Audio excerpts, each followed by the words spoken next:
Fire and brimstone coming down from the skies. Rivers and seas boiling. 40 years of darkness, earthquakes, volcanoes. The dead rising from the grave. Human sacrifice, dogs and cats living together, mass hysteria. Enough, I get the point. Welcome back to Thinking Critical. This is Wes, and just this morning, Perch and I kind of talked about there's a space that's going to be some opportunities opening within comic books as Marvel and DC kind of deprioritize monthly floppy comic books, kind of start moving their eye towards new markets.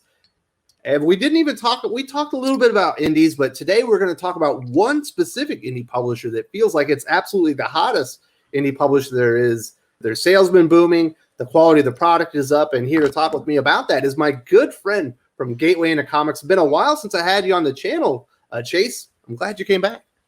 Hey, man, how's it going? It's great to be here. I am doing great. I want to say this. If this is your first time visiting the channel, if you've been coming back regularly but haven't subscribed, definitely it's time to take a leap of faith. Subscribe to Thinking Critical YouTube. You're going to want all this content here. If you enjoy this conversation about Boom Comics, give us a thumbs up. If you think we're totally off base, give us a thumbs down. Either way, we would love your feedback in the comments section. And if you haven't checked out Chase's channel, Gateway into Comics, there's a link in the video description. Also, the last 30 seconds of the video, there will be a big icon that you can select and go subscribe to his channel as well. And he's got a lot of great content. He took a little break, but he's definitely back on the content creation wagon. And I'm glad to see you're back, my friend. Talking about Boom Comics, they've been, pun intended, booming for quite a while now. Dude, I'm so excited for these guys. I didn't even really actually notice them until, really take serious notice. Now, I've always liked the Whedonverse stuff. Really always loved Firefly just deeply, and so I checked some of those out. They weren't really the best titles for me as far as the writing went. It didn't hook me, really big. But, last year I checked out Something is Killing the Children and Once and Future, and those books just absolutely sold me on not just them as a publisher, but Kieran Gillen as a writer, James Tynion as a writer. I mean, Once and Future, the sales show it. Something's Killing the Children, on their 8th issue, the sales have exponentially risen. That's a big feat. And then Once and Future went to 8 printings, and that's huge, man. For an indie, their numbers, they've grown, exponentially, just over the last few years. I think they're up like 300%. They've actually slotted in as the number 4 publisher several months. Obviously, that was before the pandemic. Traditionally it would be Marvel, DC, Image, and then IDW kind of was always that number 4 publisher because they had all those licenses. Plus, they put out more product than a lot of the other independent comic publishers outside of Image. And kind of Boom has overtaken them. I think they might have a permanent spot at number 4 because they do have access to so many great creators. You mentioned Kieran Gillen. Dan Moore is the artist on that one, Once and Future. James Tynion's horror work on Something is Killing the Children is absolutely remarkable. It's much better even than his work on Batman, which I truly like. Matt Kinn is associated with Boom Studios. Mm-hmm. Greg Pak is writing a couple of series over there. Ryan Parrott is on their Power Rangers line, which is hugely successful. Mm-hmm. Obviously, Brian Edward Hill is over there, so they actually have access to a ton of really good writers and talent. Yeah, it's fantastic. I'm impressed with them and their quality and the folks that they have on board with them. But, I'm impressed with a few other things that they do.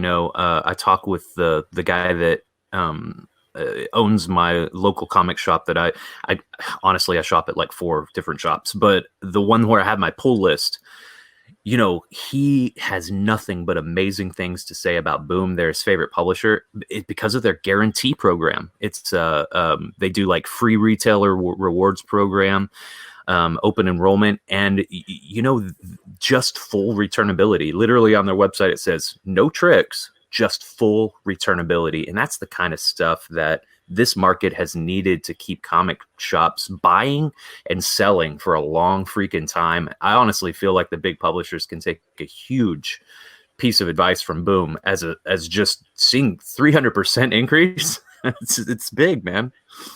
Yeah, it's huge. And I think the full returnability and a lot of their programs for retailers have really started growing the sales. And we've seen it this week. We got word, Al Ewing, not typically associated with Boom Studios, certainly more associated with Marvel Comics, does a lot of work there, but is known for his sci-fi writing. He is teaming up with an artist from Mighty Morphin Power Rangers, Simone Di Meo. He's obviously off that title as they've changed the artistic talent. He's on this title with Al Ewing, and it's called "We Only Find Them When We're Dead" or When They're Dead. And this thing has hit 75,000 issues on FOC, meaning it's shipping 75,000 issues for 75,000 comics for issue number 1, which is insane. This is not normal for an independent comic publisher, even on a number 1 issue. Obviously, there have been some indie comics that are well over that. Spawn 300, 301. Obviously, those were like landmark issues. I believe Christopher Priest, Vampirella number 1 from Dynamite was over this, but that had a lot of variant covers. That's a well-known character. They had the cosplay covers and a bunch of different variants and kind of bumped the numbers up. But this is absolutely abnormal for Boom Studios, and I do believe those incentive programs that they have for the retailers, along with Al Ewing working in his wheelhouse doing a sci-fi comic, it sounds pretty insane. You got a ship with a captain. They're like mining dead giants in space, so he can go find out where the giants came from or something. It sounds insane. Yeah, the title looks pretty cool. I was seeing some previews for it. They're not even up to the previews yet, but I was seeing some, some teasers, and it looks good. I mean, 75 is huge. Kind of like you said, the only thing that you could compare this to, honestly, is probably Vampirella recently for any kind of indie number 1 hitting those kinds of numbers in pre-orders. So, well, check this out, Chase. The last 3 big releases from Image Comics, Undiscovered Country, which had Scott Snyder and Charles Soule, 2 very well-known creators. Scott Snyder is huge with DC Comics. I believe it shipped about 30,000. Decorum, Jonathan Hickman, one of the hottest writers in comics associated with X-Men. I think that one was about 32. And then Mirka Andolfo's Mercy, which was 32 or 33. They were all kind of bunched up there together. So that's almost the high end for new titles from Image Comics, the number 3 publisher, with 3 very well-known creators on all of them. And this one is over doubling all of them. It's shocking. That's so fun that you say that, because I don't know. I was looking on Twitter. This was back in January, though, right? Before we saw all these numbers that you're talking about, right? And I follow some of this drama that happens between publishers, of course. And what's his name? James Viscardi. Works with Boom, and I think he works with Boom, if I'm not mistaken, a representative or something. I don't follow these names like I should, but here I have actually brought up this conversation on my on my computer. I want to kind of talk about it real quick. He said, I had a really interesting comics market conversation with some retailers, RE, about Image Comics. They're frustrated. They don't know what books to order because there's no central push from the company. They all saw IDW and Boom overtaking them by the year's end. What are your thoughts? And Eric Larson from Image, he said, it's not likely to happen. That's my thought. So some guy popped in and said, why is that? And Eric Larson says, they don't have the books or the talent. For creators, Image is the best deal in the industry by a mile.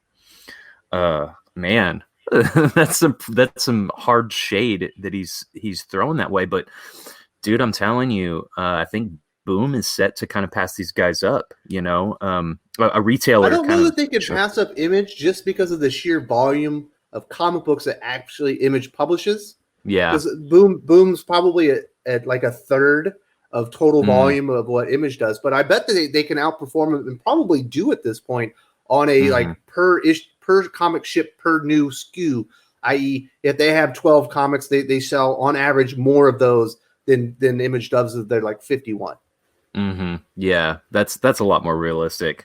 Something that a retailer said in response to all that, he said, Image fell into the trap of variant covers, which they swore they wouldn't do a few years ago. Boom isn't really doing that. I like it, man. I just like it. Yeah, they're doing some really great things, and like I said, I've enjoyed some of what Al Ewing did. I thought his Immortal Hulk did great, but I'm surprised that he has the name cachet to move over to Boom. But I do think a lot of their programs are kind of are bumping these numbers up. I think the retailers have confidence that Boom is putting out a quality product, and this is going to be something that their customers are going to want to read. And Boom's not done there. They've got some other stuff in the pipeline. Obviously they are known, like I said, for Mighty Morphin Power Rangers, the Whedonverse kind of stuff. But it's really their new IP that's really booming right now. And they actually have a new comic book from one of my favorite writers, Matt Kindt. He's working with Keanu Reeves, obviously the big movie star, and they're making a comic. I believe it's called Berserker. It's going to be a 12-issue miniseries. It was, I believe it was scripted by Keanu Reeves, and Matt Kindt went in and kind of probably made it for comic books. But I think it's going to be huge, and it's going to be coming out right at the same time as Image Comics crossover from Donny Cates and his longtime collaborator, Segment? Jeff. Oh. Jeff Shaw. Jeff Okay. Shaw. Jeff Shaw, which should be a pretty big comic book. It almost feels like there's like an independent comic war with those two titles kind of releasing at the same time. It's going to be huge. Yeah, I hadn't seen that Donny Cates release that was going to happen, but I have heard about Berserker. I think I follow Boom a little bit closer than other publishers. Dude, who doesn't like Keanu? You'd have to be a crazy person to not like Keanu Reeves. And so having his name attached to something like this is going to be such a huge boom in sales for that one. Absolutely, It's kind of like when Marvel said that, it's time to sell 1 million comics again. And it turned out it was J.J. Abrams and his son writing a Spider-Man comic. It was like, This isn't the guy I want writing a Spider-Man comic, but you tell me Keanu Reeves is scripting a 12-issue miniseries. It's like a big action thing called Berserker. All right, I'm game. Absolutely. Who knows more about great action than Keanu Reeves? He's John Wick. Yeah, absolutely.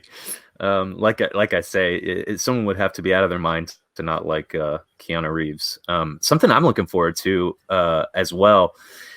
I really like Frank Herbert and his Dune, and House Atreides is a 12-issue prequel that's coming out with Boom, and that looks really good. I love the House Atreides. The bad guys or whatever, or good. Well, so is that going to coincide or like come out before the big movie? I know.